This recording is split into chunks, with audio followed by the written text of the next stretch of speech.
For nearly a month now, the quote-unquote modern Persona trilogy, consisting of Persona 3, 4, and 5, has been on all modern platforms, which is great. I love the Persona series and Megami Tensei as a whole, and more people being able to experience these games and their stories and their characters is fantastic. However, I want to look at how these games are released and then re-released because it can get a little messy, and that of course affects the ports of these games. So let's start with the most recent entry in the series, Persona 5. Persona 5 was first released in the West in 2017, and it was a fantastic game, but not a perfect one. An enhanced re-release, Persona 5 Royal, was then released in the West in 2020, with a ton of gameplay improvements and new story content. The changes and additions in Persona 5 Royal are generally considered to be the best parts of the game, which makes Persona 5 Royal the definitive way to play Persona 5. And so, of course, the version that was ported to all modern consoles last October was Royal. And yeah, for the most part, this port is absolutely the best version of the game, running at 60 FPS on the systems that can handle it. But there are weird little changes included in this port. Like, there's this weird fade effect during the intro and all-out attacks, which you cannot turn off.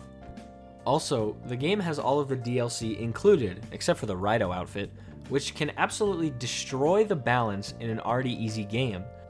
Anybody playing this port of the game can obtain the most powerful persona in the entire series, Izanagi no Okami, from the compendium for free at any time and never lose a battle ever again.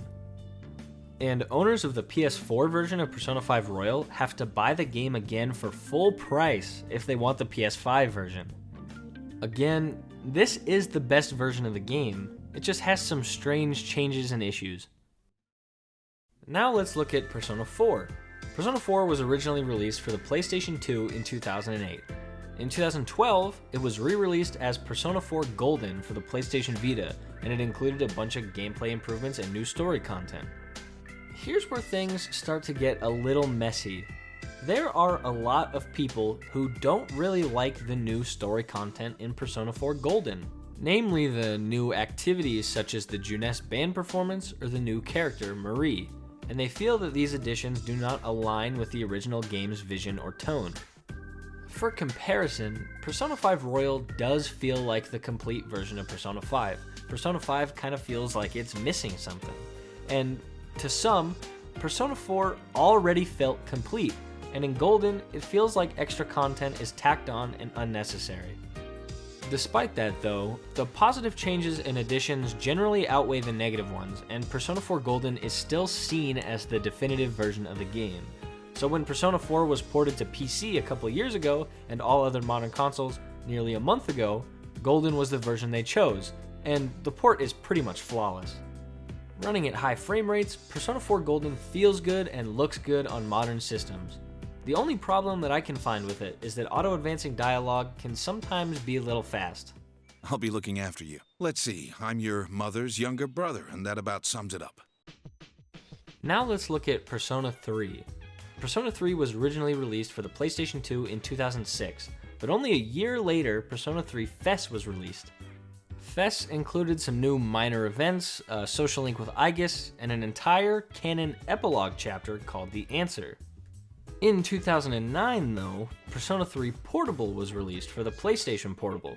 This version included a whole bunch of gameplay improvements, such as being able to control your party members, and an entirely new female main character with her own social links and music. But, because of the hardware limitations of the PSP, there were no cutscenes and everything you do outside of dungeons was reduced to a 2D visual novel style, and The Answer is not included. And here's where things get really messy. Which version of Persona 3 is the definitive one? The answer is neither, and that can create some problems when porting the game. Both FES and Portable have their own positives and negatives, but they are also very different from each other. FES tells the entire canon story of Persona 3, presented how it was intended, but comparatively has less content and, in my opinion, worse gameplay. Portable has an entirely new protagonist, but they aren't canon, and the presentation has suffered greatly. If FES was ported, people who prefer Portable would have been upset. Portable was ported, and the people who prefer FES are upset. Atlas choosing to only port one of these versions is an inherent missed opportunity. Because they clearly aren't interested in putting in the work to merge these two games into an actual definitive experience, I don't understand why they couldn't have just ported both versions to make everyone happy, but I guess even that'd be too much work for Atlas, considering the port of Persona 3 Portable is one of the laziest I have ever seen. And I've actually been misspeaking this entire time. This is not a port, this is a remaster of Persona 3 Portable. That is what they are calling it. There are some welcome additions like a better but still limited difficulty selection and the ability to quick save, but things like manual skill selection are just absent, which is so weird considering that they had to patch that in after release for Nocturne HD. I guess Atlas didn't learn from that. Now, Persona 3 Portable's visuals have always been limited considering the hardware it was released on, and in order to up the resolution in this remaster, they seemingly just put the entire game through an AI upscaler. Tartarus and the models and battles look fine, but wow, the 2D backgrounds are pretty bad. Visuals that had been downgraded and are meant to be displayed on a small, low-resolution screen don't look very good on a big TV. On top of that, some of the audio in this version is extremely compressed, to the point where it actually sounds worse than on the PSP. Here goes.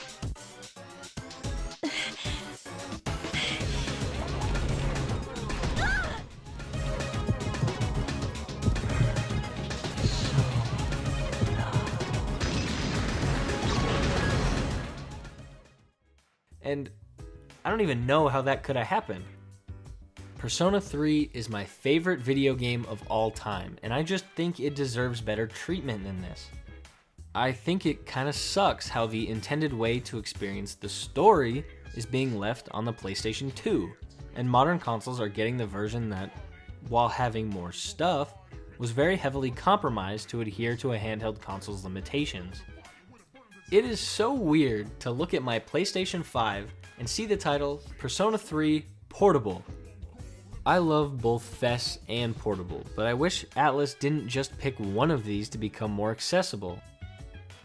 Anyways, thank you for listening to me rant about Persona re-releases and ports and remasters and stuff.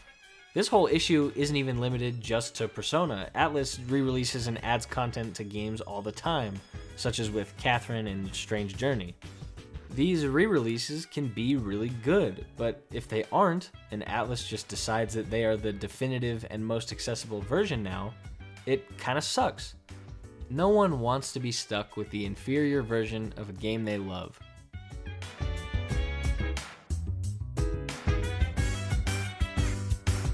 So dance while I put you in a